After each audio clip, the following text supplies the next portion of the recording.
नमस्कार, सुवर्णास किचनमध्ये तुमच्या सगळ्यांचं खूप खूप मनापासून स्वागत आहे। आज आपण बघतोय मेथीचे थेपले कसे बनवायचे। तर त्यासाठी मी अर्धी गड्डी मेथीची घेतली होती। तर मस्त अशी निवडून याला छान अशी धुवून घेतली आणि अशी बारीक चिरून घेतलेली आहे। तर आता ह्यामध्ये आपल्याला टाकायचं आहे हिरवी मिरची आणि लसूण बारीक करून घेतला होता मी। तर 4-5 लसूण पाकळ्या घेतल्या होत्या आणि हिरवे मिरची घेतलेल्या 2 ते 3। तर ते ह्यामध्ये टाकून घ्यायचं आहे। त्यानंतर यामध्ये टाकायचे पांढरे तीळ। तर मी इथे एक छोटा चम्मच पांढरे तीळ घेतले।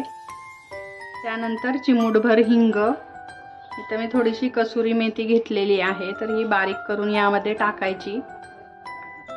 त्यानंतर एक छोटा चमचा ओवा। तर ओवा हातावरती क्रश करून टाकायचा, म्हणजे याचा फ्लेवर छान येतो।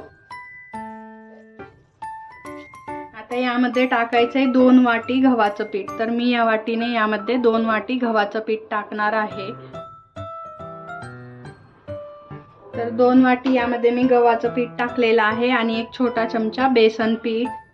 त्यानंतर यामध्ये अर्धा छोटा चमचा हळद टाकायची, एक छोटा चमचा जिरे पावडर, एक छोटा चमचा लाल तिखट, चवीनुसार यामध्ये मीठ टाकून घेऊया। त्यानंतर यामध्ये बारीक चिरलेली कोथिंबीर टाकून घ्यायची आहे। आता हे सर्व काही व्यवस्थित पहिलं मिक्स करून घ्यायचं। थेपले छान सॉफ्ट होण्यासाठी आपण यामध्ये तेल टाकून घेणार आहे। तर मी यामध्ये 2 पडी तेल टाकत आहे। तेलामुळे थेपले छान असे मस्त सॉफ्ट आणि मऊ राहतील। तेल टाकल्यानंतर आता याला व्यवस्थित असं मिक्स करून घेऊया। सर्व काही व्यवस्थित मिक्स करून झाल्यानंतर आता यामध्ये थोडं थोडं पाणी घालून ह्याचा मस्त असा गोळा बनवून घ्यायचा आहे। जसा आपण चपातीसाठी बनवतो तसा मऊ, म्हणजे आपले थेपले छान होतात मऊ असे। तर गोळा इथं घट्ट नाही बनवायचा, मऊ गोळा बनवायचा आहे। तर थोडं थोडं पाणी टाकून मळून घ्यायचं आहे। इथं मी थोडं थोडं पाणी टाकून मस्त असा गोळा इथं मळून घेतलेला आहे।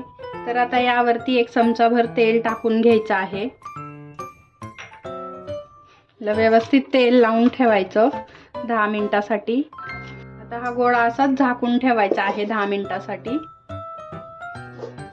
10 मिनिटं झालेले आहे। तर आता ही कणिक पण आपण एकदा फक्त चांगली अशी मळून घेऊया।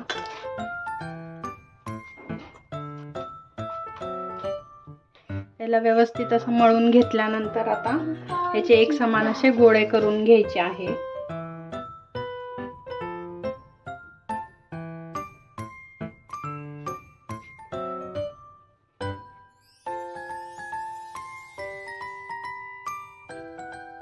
तर याच पद्धतीने सर्व काही असे गोळे पहिलं करून घेऊयात।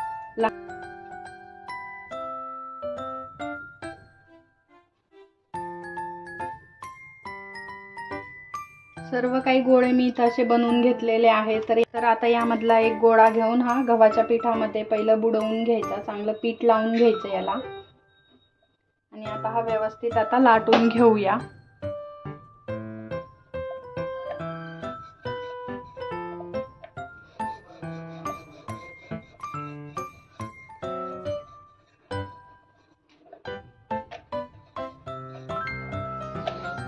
तर एकसारखा मस्त असा हा मी लाटून घेतलेला आहे। आणि पाहू शकता जास्त असा जाड नाही लाटायचा, तर असा पातळच लाटून घ्यायचा आहे व्यवस्थित असा एकसारखा।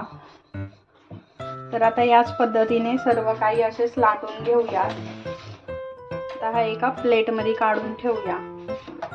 तर मी आणखीन काही इथं लाटून घेणार आहे थेपले, त्यानंतर मी शेकणार आहे।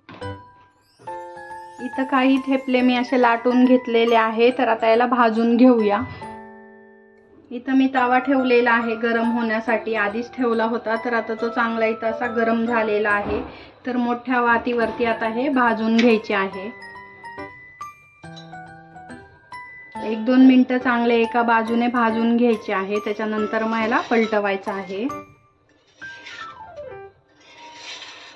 त्याला पलटवून दुसऱ्या बाजूने पण भाजून घेऊया। यावर थोडं तेल टाकायचं आहे।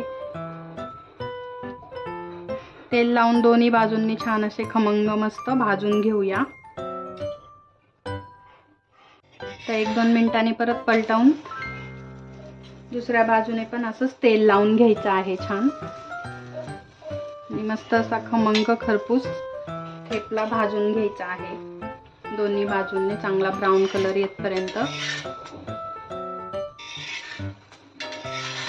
परत त्याला पलटवायचं. आता वरच्या बाजूनी छान असा भाजला गेलेला आहे. तर मस्त असा थेपला इथं तयार झालेला आहे.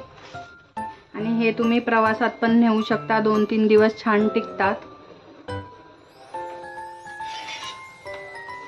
आणि खायला पण खूप छान असे चविष्ट लागतात. तर मस्त थेपला इथं भाजून तयार आहे. तर आता हा प्लेटमध्ये काढून घेऊया. आणि याच पद्धतीने सर्व काही आता असेच भाजून घ्यायचे आहे मोठ्या वातीवरती. मस्त असे मेथीचे संपूर्ण असे थेपले बनवून इथं तयार झालेले आहेत. तर हे तुम्ही लोणच्या सोबत किंवा दह्यासोबत पण खाऊ शकता, किंवा मग चटणी असेल तर चटणी सोबत शेंगदाण्याची. तर रेसिपी तुम्हाला कशी वाटली मला सांगा कमेंट करून. आवडली असेल तर लाईक करा, शेअर करा आणि चॅनलला सबस्क्राईब करायला विसरू नका. धन्यवाद.